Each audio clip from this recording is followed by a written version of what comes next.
올해 창립 61주년을 맞은 여의도 순복음교회가 한국교회 재부흥을 향한 새로운 비전을 선포했습니다.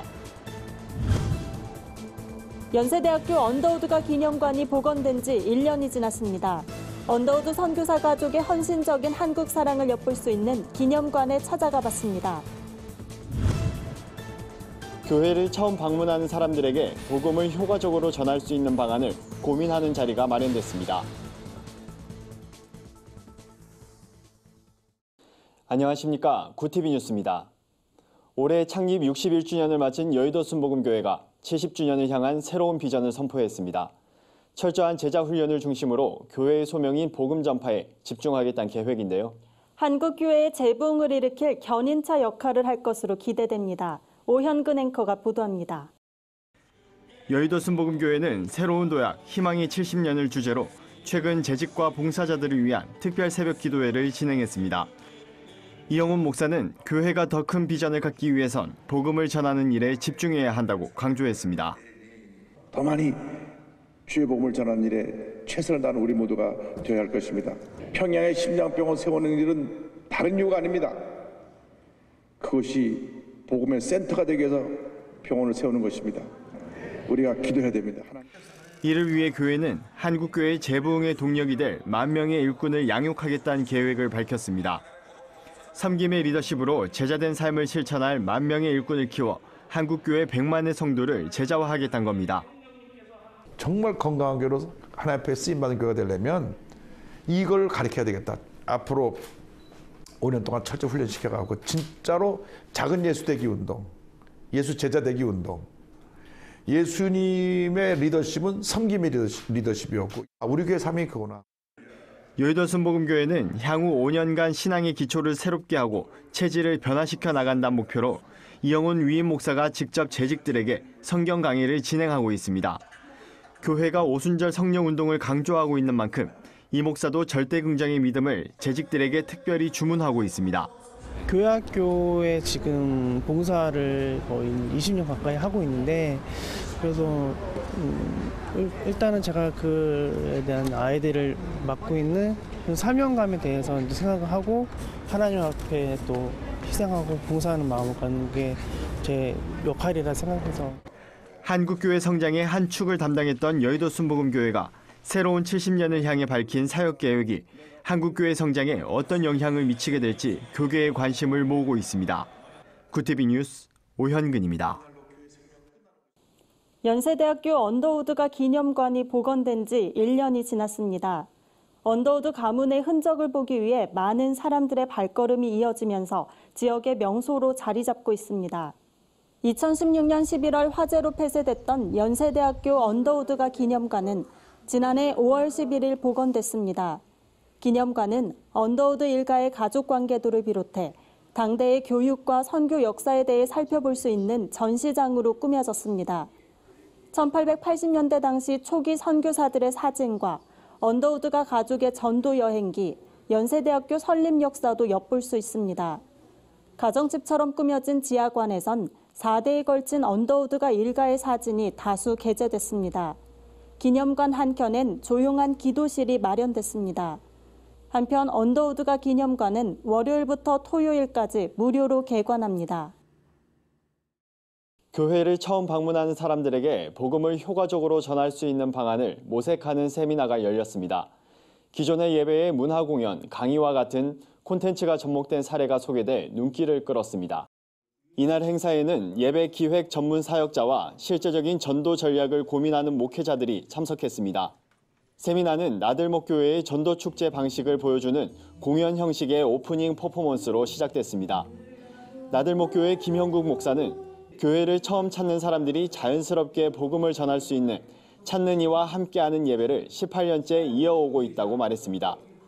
찾는 이와 함께하는 예배는 설교의 메시지를 연극과 뮤지컬, 미술 비평, 동화로 풀어냅니다. 또한 한 달에 한 번은 전도를 위한 예배를 진행하고 있습니다. 김형국 목사는 예배 본질을 지키면서도 지금 시대의 언어와 문화를 예배에 담아냈다고 설명했습니다. 김 목사는 나들목교회의 예배는 대본 구성, 음향, 무대 연출 등 철저한 사전 준비로 이뤄진다며 시대의 필요에 따른 다양한 전도를 계속해 나갈 것이라고 전했습니다.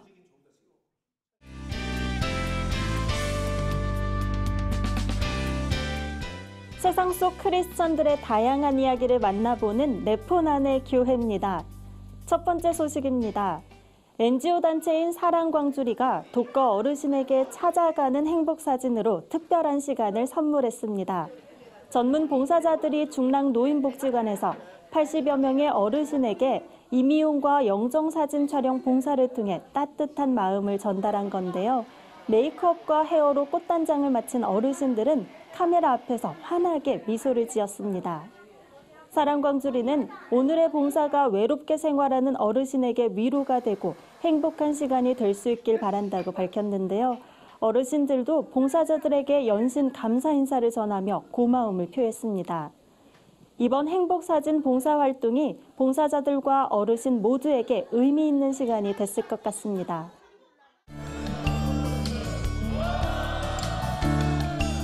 다음은 구TV 부울경 본부에서 전해온 소식입니다. 국제목양사역원이 목회자와 장로를 대상으로 하는 목양사역자 컨퍼런스를 진행했습니다. 이번 컨퍼런스엔 부산과 경남 지역 80여 명의 목회자와 장로들이 참석했는데요. 컨퍼런스에서 강의를 전한 최홍준 목사는 헌법에서 말하는 장로의 모습에 목양이 제일 먼저 언급돼 있다며 행정사업보다 목양이 앞서야 한다고 강조했습니다. 이어 성도들이 장로를 부모와 같이 존경하고 장로와 목사는 성도를 자녀와 같이 돌볼 때 교회가 부흥할 것이라고 덧붙였는데요. 목회자와 장로들에게 하나님의 사랑을 다시금 회복하는 소중한 시간이 됐길 기대해 봅니다. 마지막 소식입니다. 백석대학교와 백석문화대학교 보리생명미술관이 작가 3인의 초대전 꽃, 나무, 물, 그림으로 피어나다를 진행 중입니다. 전시엔 김종원, 이근화, 이정화 화백이 초청됐으며 자연물을 소재로 한 개성 있는 작품을 만날 수 있습니다. 작가들은 하나님께서 만드신 자연의 생명력과 따스함을 작품에 담아냈다며 이번 전시를 통해 많은 사람들이 힘을 얻길 바란다고 강조했습니다. 전시는 내달 13일까지 백석대학교 창조관 13층 기획전시실에서 진행됩니다. 네포난의 교회는 시청자 여러분의 제보를 기다리고 있습니다. 함께 나누고 싶은 영상이 있다면 전화나 이메일로 참여해 주시기 바랍니다. 네포난의 교회 한혜인입니다. 오늘의 사회 이슈를 김민주 기자가 종합해 드립니다. 오늘의 이슈 포커스입니다. 이낙연 국무총리는 게임 중독이 질병으로 분류되는 것과 관련해 논란이 예상되자 진화에 나섰습니다. 이 총리는 보건복지부와 문화체육관광부가 조정되지 않은 의견을 말하고 있다며 충분한 논의를 거친 뒤 합리적인 방안을 찾을 것이라고 말했습니다. 세계보건기구의 국제질병 분류 개정안은 2022년 1월부터 각국에 권고적 효력을 미치지만 국내에는 2026년에나 도입이 가능할 것으로 예상됩니다. 이 총리는 관계부처에 게임 산업 발전을 위해 다양한 지원을 지속하라고 지시했습니다. 여당과 정부가 미세먼지 대책의 일환으로 여의도 100배 면적의 땅에 도시공원을 조성하겠다고 밝혔습니다. 해당 부지는 지자체가 도시계획상 공원으로 지정했지만 재정 부족으로 20년간 사들이지 않는 사유지입니다.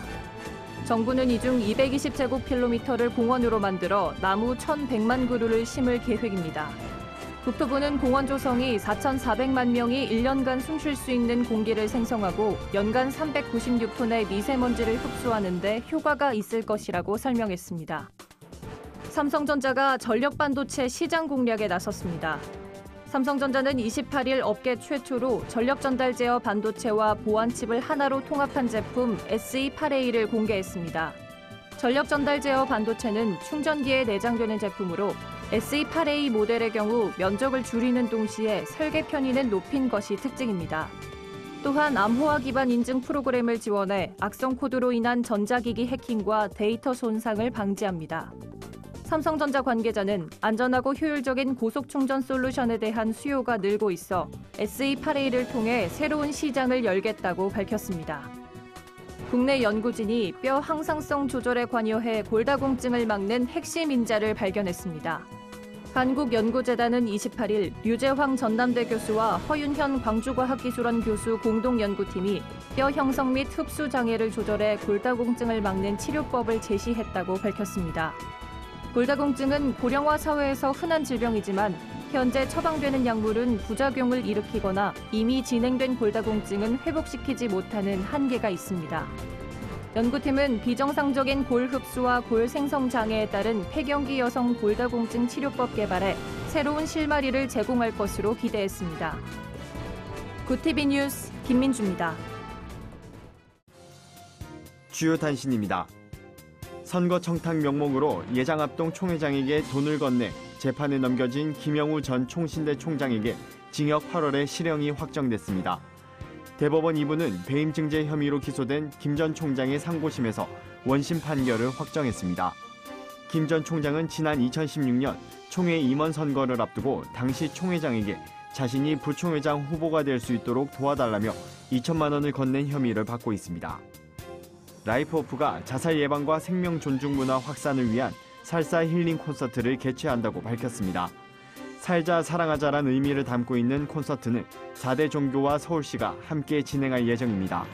콘서트에선 삶과 죽음에 대한 열린 토크 시간과 샌드아트 공연, 기도문 낭독 등의 순서가 마련됩니다. 행사는 오는 30일 한국불교역사문화기념관에서 열릴 예정입니다. 가수 조성모 씨가 첫 CCM 앨범을 발매했습니다. 조 씨는 가수로 활동해온 지난 20년을 회고하며 그리스도의 편지로 살겠다는 결심과 감사를 담았다고 밝혔습니다. 앨범은 그가 중학교 시절부터 교회를 다니며 듣고 감동받았던 찬양곡들을 리메이크했습니다. 야베스의 기도와 장미, 나를 향한 주의 사랑 등 8곡이 수록됐습니다. 이화기동미술인회가 제5회 마르투스 백호전을 내달 5일까지 서울 강남구 미랄미술관에서 전시합니다. 마르투스 백호전은 매년 성경에서 발췌한 말씀을 1년 전에 기획하고 10개월을 묵상해 제작해왔습니다. 이번 전시는 사도행전 1장 8절을 주제로 18명의 작가가 참여합니다. 이상으로 뉴스를 마칩니다. 구티비 뉴스는 인터넷 신문 데일리 굿뉴스를 통해서도 보실 수 있습니다. 시청해주신 여러분 고맙습니다.